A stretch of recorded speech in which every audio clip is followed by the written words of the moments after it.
Well, let's bring in Jason Chaffetz. He is former House Oversight Committee chair and Fox News contributor. Jason, always great to see you. I want to play this. Mark Levin said this. Listen, and I'll get your response. The media have played a huge role in what's going on in this country, and they're exploiting now what took place on Capitol Hill, trying to silence conservatives, silence Republicans. They're not going to change. Out of one side of their mouth, they talk about unity. Out of the other side of their mouth, they spit on people.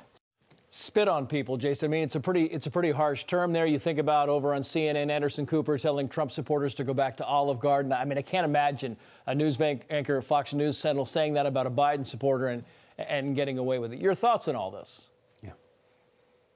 The hypocrisy is just driving people nuts. Like all through the spring and the summer, into the fall, you saw riots and looting and people destroying federal property. And there are those of us on the right, conservatives, that were calling that out as wrong, that those people need to be arrested. Meanwhile, Kamala Harris is out there bailing people out of jail to get it back out on the streets as quickly as possible, advocating for cashless bail, and the media not reporting on it. Now, when the thing happened at the Capitol, of course we could take the same consistent position of arresting those people, prosecuting those people.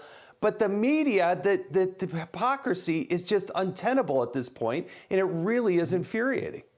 Yeah, here's Kim Strassel, by the way, talking about the mile-wide Democratic double standard. Watch.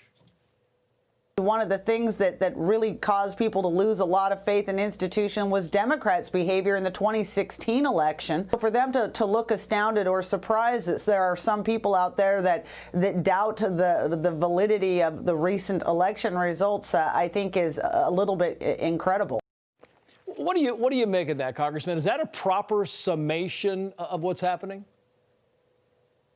I think for a lot of people it is. I mean, every time a Republican had been elected in the last several generations here, Democrats have gone to the floor or gone to the Senate and actually caused an objection. It's part of the process. They're asked for a vote and some people objected. Then Republicans do it and you make it sound as if it had never, ever happened before. Again, the hypocrisy. And then when that's coupled with taking away the voice on social media and suppressing that by not only what they did to Donald Trump, but there are those of us on the conservative side of the aisle that have lost tens of thousands of followers. That suppression at the same time is not a recipe for unity. It is not going to calm the waters and take air out of this balloon for a peaceful transfer of power come the 20th.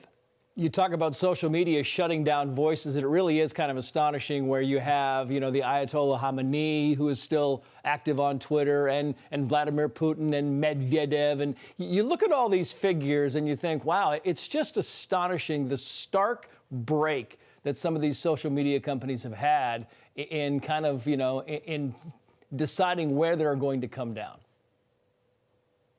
The bias is absolutely one way. Just look at so-called comedian Kathy Griffin. She has in her hand Donald Trump beheaded with blood dripping out of it. They still haven't ever done anything about that. I mean, talk about inciting violence and doing violent things. There is no way that those social media companies can look anybody in the eye and say that they did it to both sides. And it's that unequal application of justice in this country, unequal application of how the social media platforms have played this out, that just infuriates people and makes the situation worse.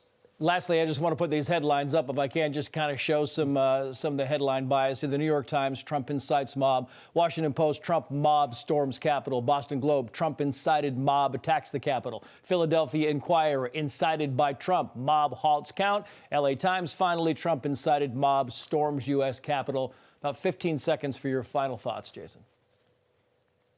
I never saw a headline over the summer that says Kamala Harris did what she did when she said they're going to keep doing what they're going to do. I never saw that. And by the way, welcome to Joe Biden's presidency, where he hasn't even mentioned a word or a peep on this and not taken a position on impeachment.